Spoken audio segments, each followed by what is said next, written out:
From the New World who got off the ships that docked here at King Jimmy Harbor in 1792 are the ancestors of Sierra Leone's Krio population. Now the Krios make up just 1.3% of the current population of Sierra Leone, but they call Freetown their home. Stay with me here on the Vickie Remoe Show as we explore the language, the culture, and the history of Freetown's Krios from then to now. No go, no way.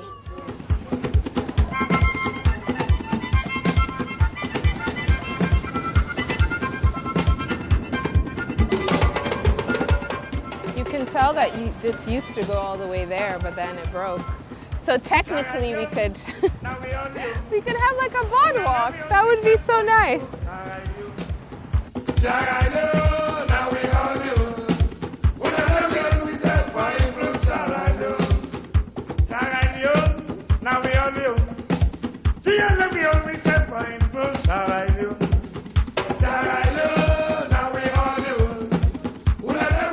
Now Freetown started as the province of Freedom and Granville Town, two pieces of land that were purchased in the 18th century from King Naimbana and King Tom by British abolitionists. Now the pieces of land were bought to settle African Americans, Afro-Caribbeans, Africans, and black people born in Great Britain during the time of slavery.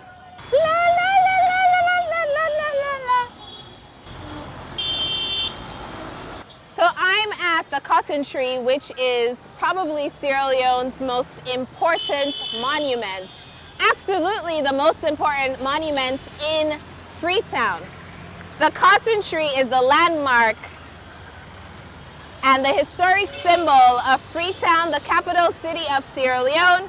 The Cotton Tree became an inherent part of Sierra Leone's history in 1792, when a group of former African-American slaves who had gained their freedom by fighting for the British during the American War for Independence settled on this site of modern Freetown. They landed on the shoreline and walked up to a giant's tree just above the bay and offered prayers and thanksgiving for their deliverance from slavery. This is our tree.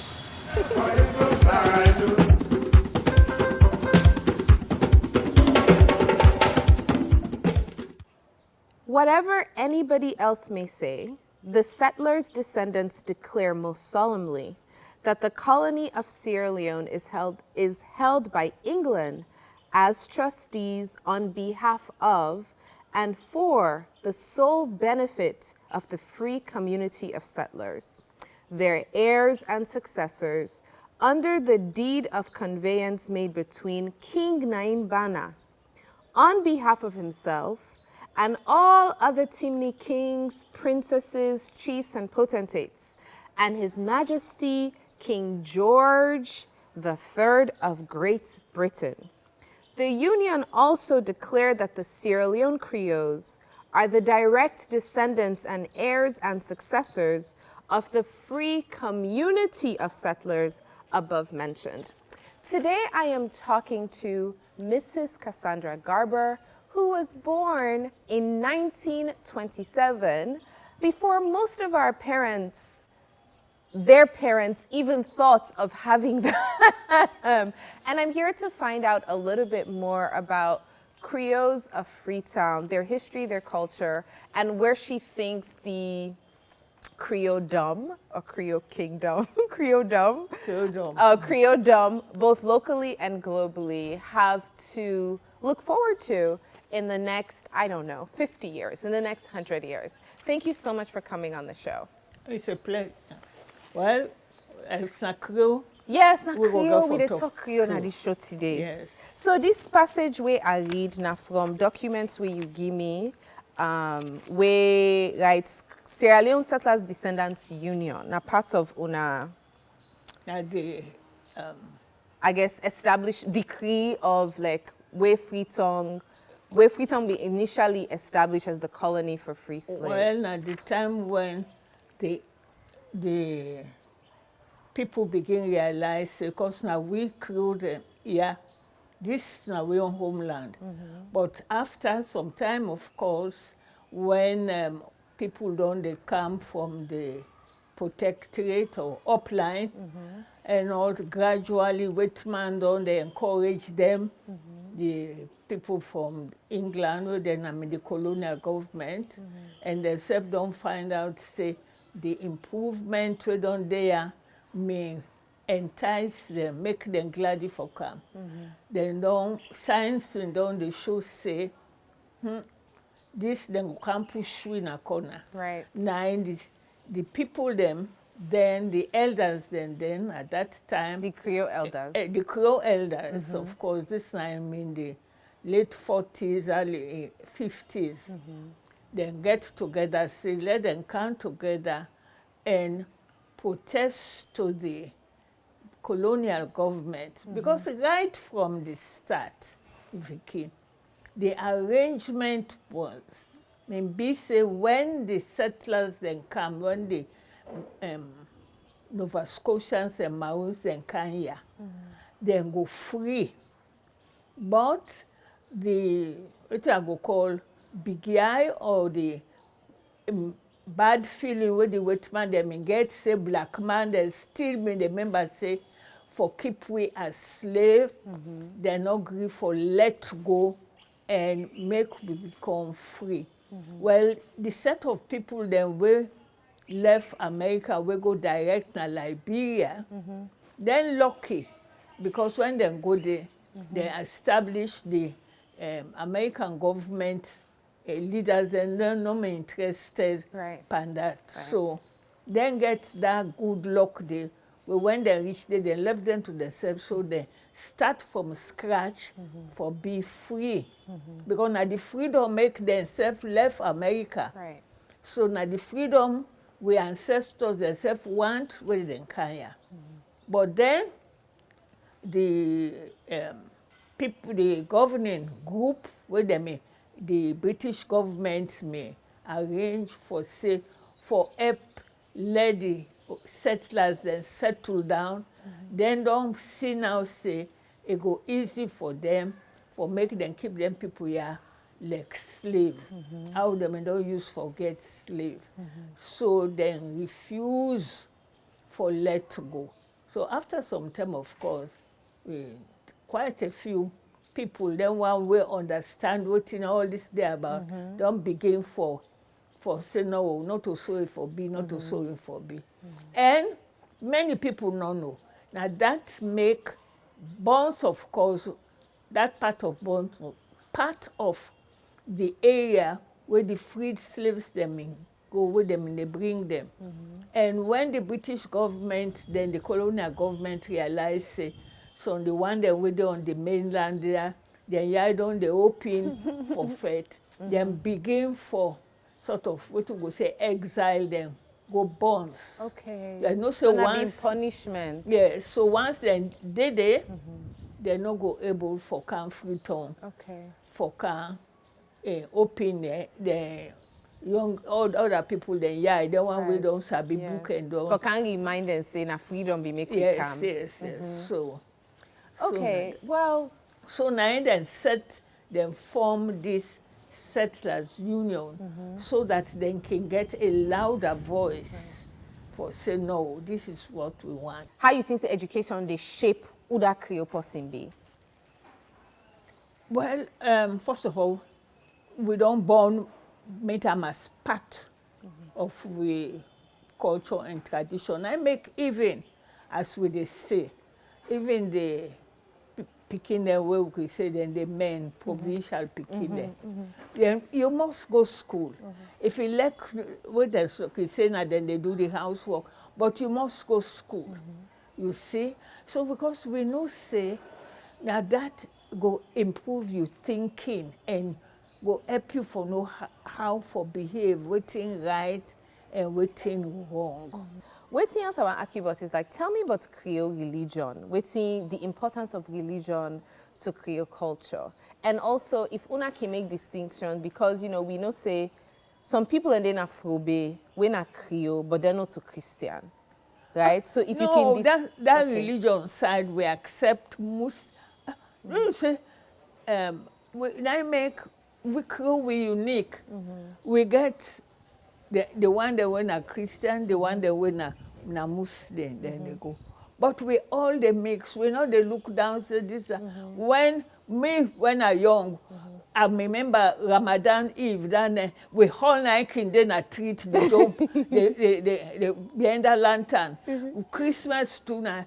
And some Muslim people them, they know, and of course now things don't change. That watchnet service, plenty Muslim, as we say Marabu, when they bell the ring, say they won't go inside church. Say they believe say if the year will meet you in a church, better go follow you. So we don't. So now, I mean, we don't know how for the aim. Compare, but it is so natural. It's all natural with we. So we get education, we get religion. But what's in the other things that we feel say really core to Creole identity and culture, where they make it stand out, where make it unique and fascinating. At my age, and they see much don't they fade away. Now the respect. We go for no say you for respect big one. We go one year big person look you 1 year you know say you they do something wrong and this that. But now with this book on man they go overseas, many family they away from that daily impact. You lost them. Yeah. So now that is a pity. The respect where we grew up meet say, all man and auntie even you know to you, Bellebone family, but na auntie, na grandpa, na this and that. You see, that's not the pity. I think so the work on they do with Krio Descendants Union really important because if you not get culture, then you not really sabi yourself, and if you not sabi yourself, you not get identity. You don't know who that you be. You begin and not get purpose in life. All things connected to this idea of mina this, Nayami people then come out na this now with story. So thank you so much for coming on the Vickie Remoe show. I feel like I met a celebrity. Thank you too. Don't go anywhere to Vickie Remoe show. We'll be back with more on the Krios of Freetown. We are done big at mama. Monday waka they talk fine step, mama. Monday waka they talk fine step, mama. Chinde tranga every day na salute. Chinde tranga every day na salute. After that, Kushe, I am standing in front of St. John's Maroon Church.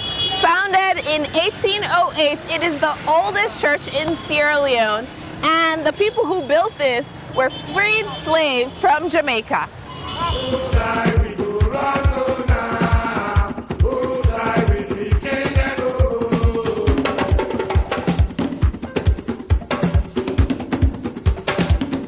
By powers of our ancestors and in their honor, I have entered the sacred place on this most blessed day in which the Maroons on the island of Jamaica have started a new era of cooperation with the government of Sierra Leone. And as such, we continue with pride, dignity, and glory where our ancestors left off. May our ancestors, God, and future generations richly bless and cherish this building.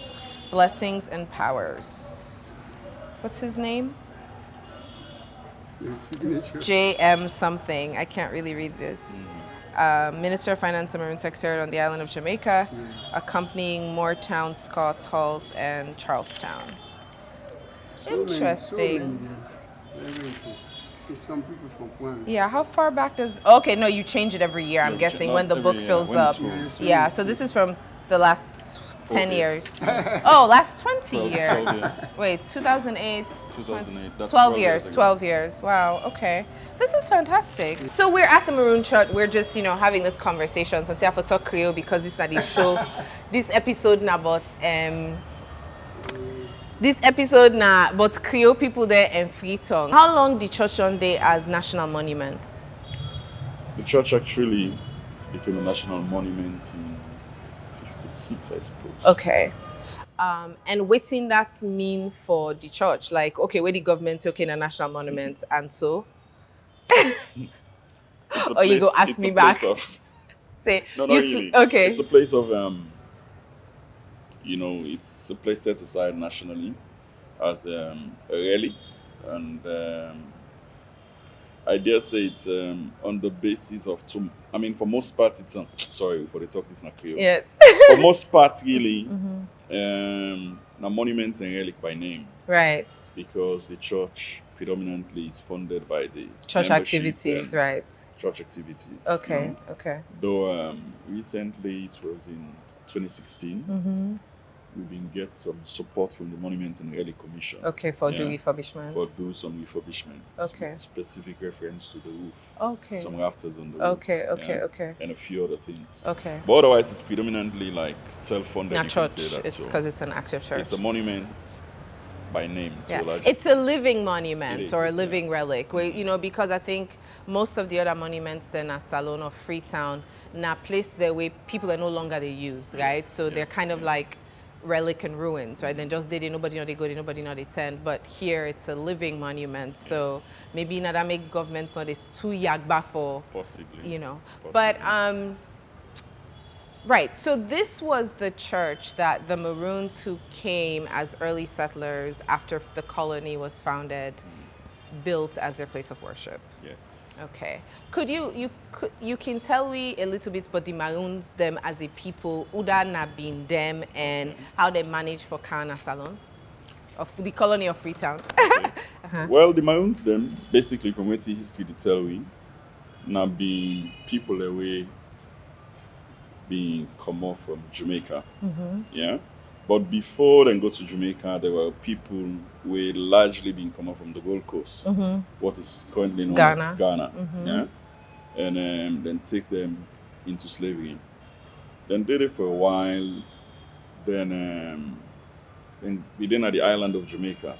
But because of the kind people already Maroons they've been being, I mean people already think they're for rule themselves. Because of that time in Ghana. Yes, the Ghanaians are like, especially in Cape Coast yonder, na kings and Kind of, yes. And all of that, there they are in fancies. In the Cape Coast, they're fancies. Okay. And Ghana na place where you get different kingdoms. People then that's they're used to. Exactly. They're used to that. Yeah. So I think that can be understandable looking at the culture of Usai and Kamo and all of that. What happened, as far as I know, was that they get a lot of rebellion against the British, the slave system more or less, and then be moved themselves from Jamaica, main township, and move into the mountains, Cockpit Mountains, and from there they really get a lot of tussle with the British slave masters and all of that, and what the history also tell we the fact that in the rebellion, the British soldiers been really suffer a lot of setbacks when they go fight the people in the mountain because they use a lot of guerrilla warfare and all of that. Yeah? So history further go on for tell we say at one point they intrigue the Maroons. Yeah. So we promise them say yes, yes, I think I remember that. The moment where they can down mainland Jamaica, then call on that, then get at it all and put them on a ship. How did church been begin? Okay. The church as a people, as a congregation, because, let's take them back a bit. Yeah? They actually came to the colony in 1800. Yeah? The freed slaves from Nova Scotia, the Maroons, the Black Paw, and other so that's like settlers, 200 years ago, about, okay. And came about 1800. Yeah? The Maroon specifically came 1800. When they come, they meet some rebellion. I will be the Nova Scotians, interestingly. Okay, the first Nova Scotians that women already come. Women already there. Okay. They rebel against the British, what you would call the institution of leadership. That's ended. So the Maroons came in handy. They're like, twist. as for rebellion, we used to. Now we've seen this. The ironical thing is that the Maroons they used for quell the rebellion day. Okay. Yeah? Okay. The system as it were. Interesting. They used the Maroon name for quell the rebellion. But we know the British and their divide and conquer. That's again, that's if they used to. Exactly.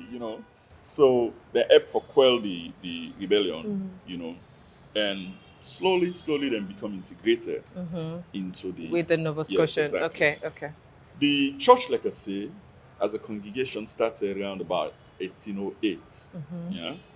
But this structure all this so it actually came about where the administration gave grant for this land. As in the Freetown administration for the settlers. Yes. Okay. Of the colony. Yes. The colony. Okay.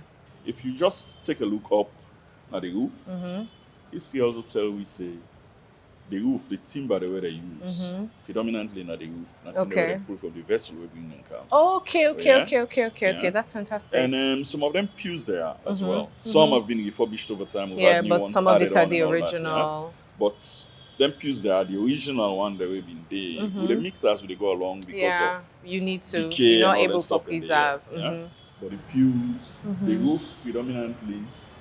That's in the way they take from the ship. We bring in car. If you turn and look at the pulpit as well, the pulpit itself, a wood will come off from. Okay, let's walk over to So you got a rich history of things that we actually come up from that era. Skills. Where we still the try and maintain. Okay. No, as a monument, the importance for as much as possible for retain the originality. Now that's not the monument, right? If we modernize all thing now.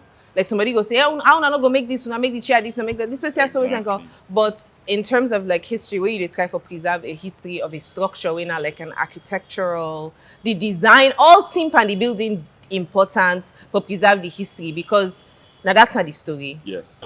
Is that the original bell? It is. Like from 200 years ago? Yes. Wow.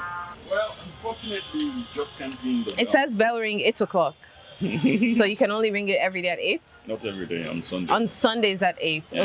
Okay. Because when you look at listen to residential area again. It's like, because ring bell really not being part of people in can church. They couldn't go say, now Muslim go do call to prayer. Christian go ring bell. Yeah. But if nobody not tap near you, it's not easy, not just for ring the bell. Well, it is still on a Sunday. Yeah.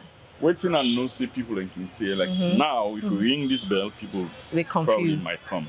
Yes, because something. Yes, it's like the bell is an indication. Yes. First time, na SOS. Yes, person don't die. This important message. Una cannot church for can talk. Yes, especially in the village setting. Yes, probably in a Freetown it might not be the same. Yeah. Well, thank you so much for talking to us. It's been quite an education, and it's just amazing. It's an amazing thing to have in the center of Freetown, and I hope more and more people recognize the importance of the church and the Maroon's contribution to Sierra Leone as a whole. So, thank you very much. Pleasure. I can't go find something fufu for eat, because you're talking a show about, Krios, fufu for the day. And granite cake. Exactly. These are the things that are important. Right. Thank you. Okay. I'll give you the elbow. It's a pleasure.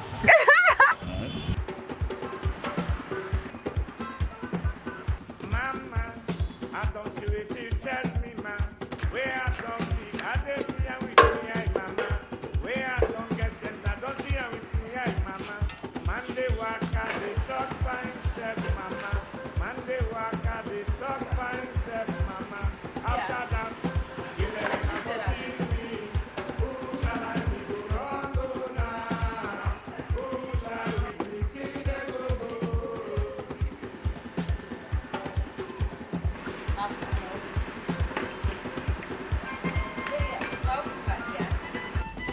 All right, so which is which? Which one is? Okay, palm oil, sawa. Okay, and then this one? Okay, great. All right, and then this one? White sawa. Okay, so Pamine sawasawa and white sawasawa. So these and these are the same. Fantastic. Bring my fufu, please.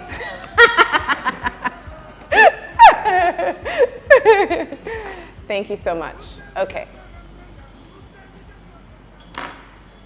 Perfection. So every Saturday, na Tessa's restaurant, Usaya Day right now, then they cook fufu. So today we don't come for can eat fufu because na Saturday. You know that fufu, not only one grain na salon they eat fufu na Ghana, fufu na Nigeria, fufu na basically na West African staple. But na salon, Krio then and then they eat fufu past all. And you're not go surprised because then gets that Nigeria, that Ghanaian link. So this is fufu a la Krio do salon. So this is, I think he said bitas with pamine. This is, of course, the world famous crane crane. And this is bitas, so the same as this with oil.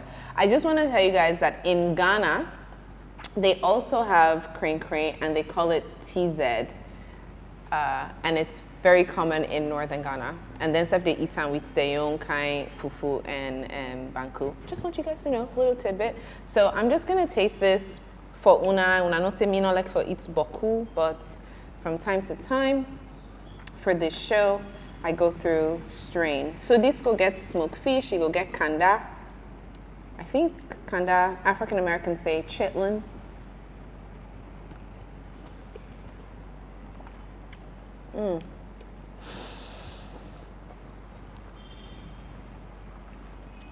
Just one more time, so I get the flavor properly.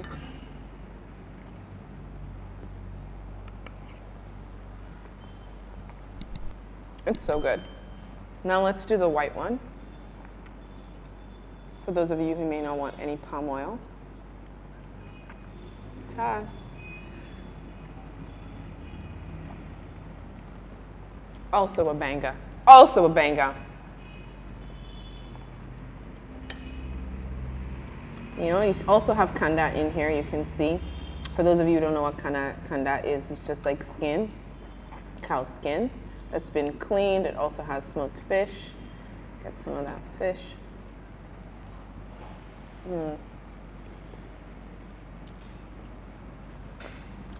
And last but not least, and if you don't know, I don't know if I said, but fufu is from cassava. It's like fermented cassava. And you know, ooh, this crane crane is looking correct. It's looking alive. Let's see.